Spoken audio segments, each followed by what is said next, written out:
നമസ്കാരം, എല്ലാവർക്കും ആയുർ talks and ടിപ്സിലേക്ക് സ്വാഗതം. ഇന്ന് നമ്മൾ ആയുർ ടോക്സ് ആൻഡ് ടിപ്സിൽ ഡിസ്കസ് ചെയ്യുന്നത് വെയിറ്റ് ലോസിന്റെ കാരണങ്ങളെ കുറിച്ചിട്ടാണ്. അപ്പോൾ നമ്മൾ വെയിറ്റ് ഗെയിന് വേണ്ടിയിട്ടുള്ള മെഡിസിൻസ് ഒക്കെ കഴിക്കുന്ന പേഷ്യൻസ് ഒക്കെ പറയുന്ന ഒരു പ്രശ്നമാണ് എത്ര തന്നെ മെഡിസിൻസ് കഴിച്ചിട്ടും എന്തൊക്കെ ഹോം റെമഡീസ് ചെയ്തിട്ടും ശരീരഭാരം കൂടുന്നില്ല എന്നുള്ളത്. അപ്പൊ അതിന്റെ പ്രധാന കാരണം എന്ന് പറയുന്നത് നമ്മൾ കോസ് അറിഞ്ഞിട്ട് ട്രീറ്റ് ചെയ്യാത്തത് കൊണ്ടാണ്. അപ്പൊ പല കാരണങ്ങൾ കൊണ്ട് നമുക്ക് ശരീരഭാരം കുറയാൻ സാധ്യതയുണ്ട്. വെയിറ്റ് ലോസിന്റെ ഒന്നാമത്തെ കാരണം എന്ന് പറയുന്നത് ഹൈപ്പർ തൈറോയിഡിസം ആണ്. അതായത് തൈറോയിഡ് ഗ്രന്ഥി പ്രൊഡ്യൂസ് ചെയ്യുന്ന ഒരു ഹോർമോൺ ആണ് തൈറോയിഡ് ഹോർമോൺ.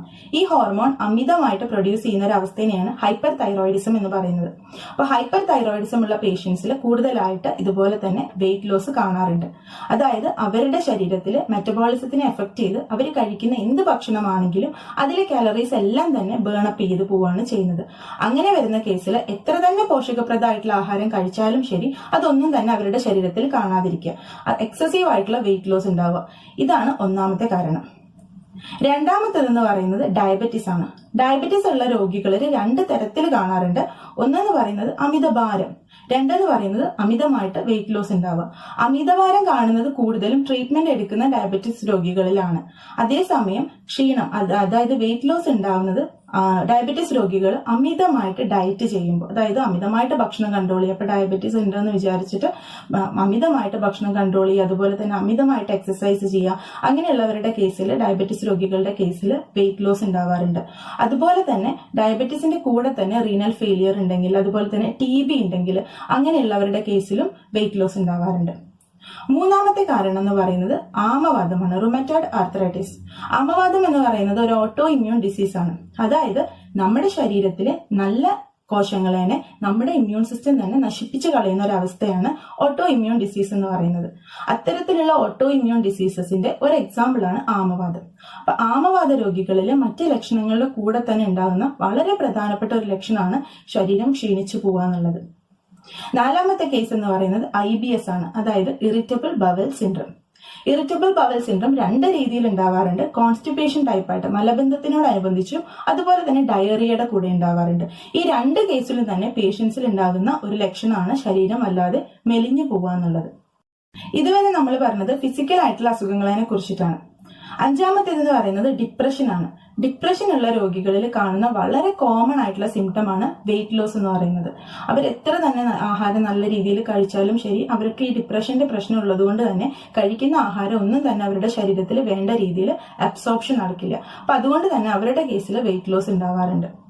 ആറാമത്തെ കാരണം വളരെ കോമൺ ആയിട്ടുള്ള ഒരു റീസൺ ആണ്. അതായത് നമ്മുടെ ഈറ്റിംഗ് ഹാബിറ്റ്സ് കറക്റ്റ് അല്ലെങ്കിൽ, ശരിയായ രീതിയിൽ ഭക്ഷണം കഴിക്കാതിരിക്കുക, അതല്ലെങ്കിൽ ശരിയായ സമയത്ത് ചിട്ടയായിട്ട് ഭക്ഷണം കഴിക്കാതിരിക്കുക, അമിതമായിട്ട് ചില സമയത്ത് ഭക്ഷണം കഴിക്കുകയും അതുപോലെ തന്നെ ചില സമയത്ത് ആഹാരം സ്കിപ്പ് ചെയ്യുകയും ചെയ്യുക. അങ്ങനെയുള്ളവരിൽ ഈ ഭക്ഷണം ഒന്നും തന്നെ ദേഹത്ത് ശരിയായ രീതിയിൽ പിടിക്കാതെ ദേഹപുഷ്ടി ഇല്ലാതിരിക്കാനായിട്ട് കാരണമാണ്. അവസാനത്തെ കാരണം എന്ന് പറയുന്നത് ജനറ്റിക്സ് ആണ്. അതായത് ചിലരുടെ ശരീര പ്രകൃതി കൊണ്ടാണ്. ഇപ്പൊ നമ്മൾ ചിലരെ കണ്ടു കഴിഞ്ഞാൽ അവർ വേണ്ട രീതിയിൽ ഭക്ഷണം കഴിക്കുന്നുണ്ടായിരിക്കും, ഭക്ഷണം കഴിക്കുന്നത് കൃത്യസമയത്തായിരിക്കും, മറ്റു രോഗങ്ങളൊന്നും ഉണ്ടാവില്ല, എന്നാൽ പോലും അവരുടെ ശരീരം മെലിഞ്ഞായിരിക്കും ഇരിക്കുന്നത്. അത് ഓരോരുത്തരുടെയും ശരീര പ്രകൃതി കൊണ്ടാണ്. അപ്പൊ ഈ 7 കോസസ് ആണ് പ്രധാനമായിട്ടും ശരീരഭാരം കുറയാനുള്ള കാരണങ്ങൾ. അപ്പൊ ഇത്തരത്തിൽ നിങ്ങൾക്ക് വെയിറ്റ് ലോസ് ഉണ്ടെങ്കിൽ ആദ്യം തന്നെ ചെയ്യേണ്ടത് എന്താണെന്ന് വെച്ചാൽ, നമ്മൾ ആദ്യം പറഞ്ഞ രോഗങ്ങൾ, അതായത് ഡയബറ്റീസ്, അതുപോലെ തന്നെ തൈറോയിഡ്, അങ്ങനെയുള്ള പ്രശ്നങ്ങളൊന്നും നിങ്ങൾക്ക് ഇല്ല എന്നുള്ളത് ഉറപ്പുവരുത്തുക. അപ്പൊ അത്തരത്തിൽ നിങ്ങൾക്ക് വെയിറ്റ് ലോസ് ഉണ്ടെങ്കിൽ ആദ്യം തന്നെ ചെയ്യേണ്ടത് മറ്റ് ലക്ഷണങ്ങൾ, ഇപ്പൊ ഉദാഹരണം പറയുകയാണെങ്കിൽ, ഇപ്പം ആമവാദത്തിന്റെ മറ്റ് ലക്ഷണങ്ങളോടൊപ്പമാണ് നിങ്ങൾക്ക് വെയിറ്റ് ലോസ് ഉള്ളതെങ്കിൽ ഉറപ്പായിട്ടും പോയിട്ട് ഒരു RA ടെസ്റ്റ് ചെയ്യാം. അപ്പൊ RA ടെസ്റ്റ് ചെയ്ത് കഴിഞ്ഞാൽ ആമവാദം ഉണ്ടോ ഇല്ലയോ എന്ന് മനസ്സിലാക്കാൻ സാധിക്കും. അപ്പോൾ ആദ്യം ചെയ്യേണ്ടത് ആമവാദം എന്ന് പറഞ്ഞ രോഗത്തിന് ചികിത്സിക്കുകയാണ്. അതിനുശേഷമാണ് ശരീരപുഷ്ടിക്ക് വേണ്ടിയിട്ടുള്ള മെഡിസിൻസ് കഴിക്കേണ്ടത്.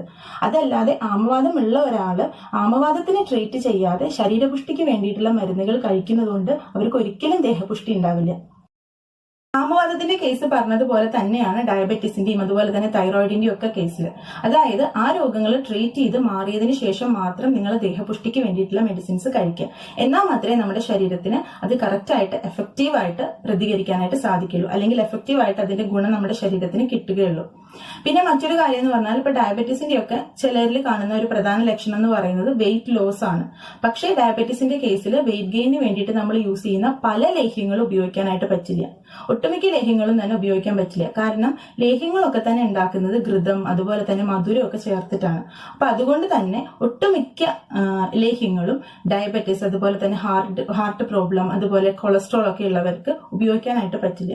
അപ്പൊ അതുകൊണ്ട് തന്നെ ആദ്യം നിങ്ങൾ നോക്കേണ്ടത് എന്തുകൊണ്ടാണ് വെയിറ്റ് ലോസ് ഉണ്ടാകുന്നത് എന്നാണ്. അപ്പൊ വെയിറ്റ് ലോസ് ഉണ്ടാകുന്ന കാരണം കണ്ടുപിടിച്ചതിന് ശേഷം മാത്രം അതിന്റെ ട്രീറ്റ്മെന്റിലേക്ക് പോകുക എന്നുള്ളതാണ്. അപ്പോൾ ഇന്നത്തെ വീഡിയോ ഇവിടെ നിർത്തുകയാണ്. അപ്പോൾ വേറൊരു ഹെൽത്ത് റിലേറ്റഡ് വീഡിയോ ആയിട്ട് നമുക്ക് അടുത്ത ദിവസം തന്നെ കാണാം. അതുവരെ എല്ലാവർക്കും നന്ദി.